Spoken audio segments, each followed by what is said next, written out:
आज की कथा बड़ी ही दिलचस्प और सीख देने वाली है, तो बने रहिएगा अंत तक। बहुत समय पहले काशी को शिक्षा की नगरी के नाम से जाना जाता था। उस समय यह परंपरा होती थी कि प्रत्येक बालक जो ब्राह्मण के घर में जन्म लेता था, उसे काशी जाकर वेदादि शास्त्रों का अध्ययन करना होता था। तभी वह कर्मकांड आदि पुरोहिताई के कार्य करने के योग्य होता था।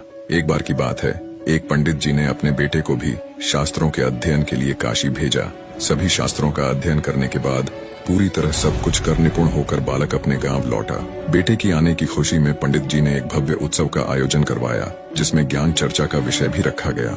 उसमें नए पंडित जी को शास्त्रोक्त तरीके से ग्रामवासियों की समस्याओं का समाधान करना था।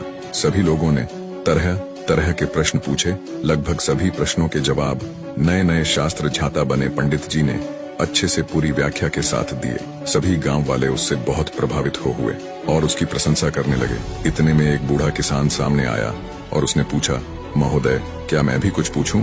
तो पंडित जी ने पूरे विश्वास के साथ कहा, हाँ, क्यों नहीं, ये सभा ये प्रोग्राम इसलिए तो है।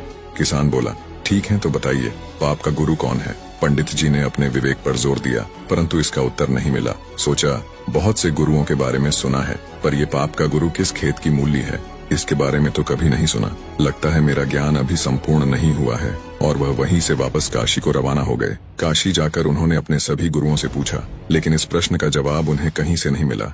हताश और निराश होकर इस बार पंडित जी अपने अंतिम गुरु के पास गए तो उन्होंने कहा, वत्स, इसका जवाब तुझे एक पापी ही दे सकता है। पंडित जी की आंखें आशा से चमक उठी। उन्हें लग रहा था कि अब उनको इस प्रश्न का उत्तर मिल जाएगा। उन्होंने तुरंत पूछा, ऐसा पापी कौन है और कहाँ मिलेगा? गुरुदेव बोले, मैं तो किसी पापी को नहीं जानता, लेकिन एक वैश्या है, वह तुम्हारे इस प्रश्न का जवाब दे सकती है। पंडित जी बिना कोई देर किए वैश्या के घर की ओर रवाना हुए। पंडित जी को आता देख वैश्या ने स्वागत में ताना कसते हुए कहा, ज्ञान के साधक आज अज्ञान की सेवा में कैसे? पंडित जी ने स्वाभिमान पूर्वक कहा, हे देवी, मुझे आपसे केवल अपने एक प्रश्न का उत्तर चाहिए और उसका उत्तर केवल तुम ही दे सकती हो, इसलिए तुम्हारे पास आना पड़ा। मुस्कुराते हुए वैश्या बोली, पूछिए महाशय, ऐसा कौन सा प्रश्न है जिसका जवाब केवल मैं ही दे सकती हूँ? पंडित जी बोले, मैं जानना चाहता हूँ कि पाप का गुरु कौन है। वैश्या ठहाका लगाकर हंसी और फिर गंभीर होकर बोली, महाशय, इसके लिए आपको कुछ दिन यहाँ रहना पड़ेगा। अब पंडित जी इस प्रश्न के उत्तर में पहले ही काफी भटक चुके थे, इसलिए उन्होंने वैश्या की बात मानकर वहाँ रहना स्वीकार कर लिया। लेकिन पंडित जी बोले, हे देवी, मैं यहाँ रह तो लूंगा, लेकिन खाना पानी अपने खुद के हाथ का बनाया हुआ ही लूंगा। वैश्या बोली, जी अवश्य। इस तरह 4 दिन बीत गए। प्रतिदिन पंडित जी खाना बनाते और अपनी पेट पूजा करते थे। आखिर परेशान होकर पंडित जी ने वैश्या से पूछ ही लिया, हे देवी, मुझे मेरे प्रश्न का जवाब कब मिलेगा? वैश्या बोली, थोड़ा धैर्य धारण कीजिए महोदय, बस 1 दिन की और बात है। उसी दिन पंडित जी का खाने पीने का सामान भी खत्म हो गया। वैश्या का ठिकाना गांव से काफी दूर था। भयंकर गर्मी और चिलचिलाती धूप देखकर पंडित जी ने सोचा, अभी तो बहुत गर्मी है, सूर्य ढल जाएगा, तब शाम को बाजार जाकर सामान लाऊंगा। और भूखे पेट ही काम में लग गए। सुबह से भूखे पंडित जी अपनी पोथियों के पन्ने पलट रहे थे। तभी अचानक वैश्या का आगमन हुआ। वैश्या बोली, पंडित जी, आप अकेले खाना बनाते हैं, कितने परेशान हो जाते हैं। एक काम कीजिए, कल से नहा धोकर आपके लिए खाना मैं ही बना दिया करूंगी। इससे मुझे भी आपकी सेवा का कुछ पुण्य मिल जाएगा और भोजन के साथ दक्षिणा में मैं आपको एक सोने की मुहर दूंगी।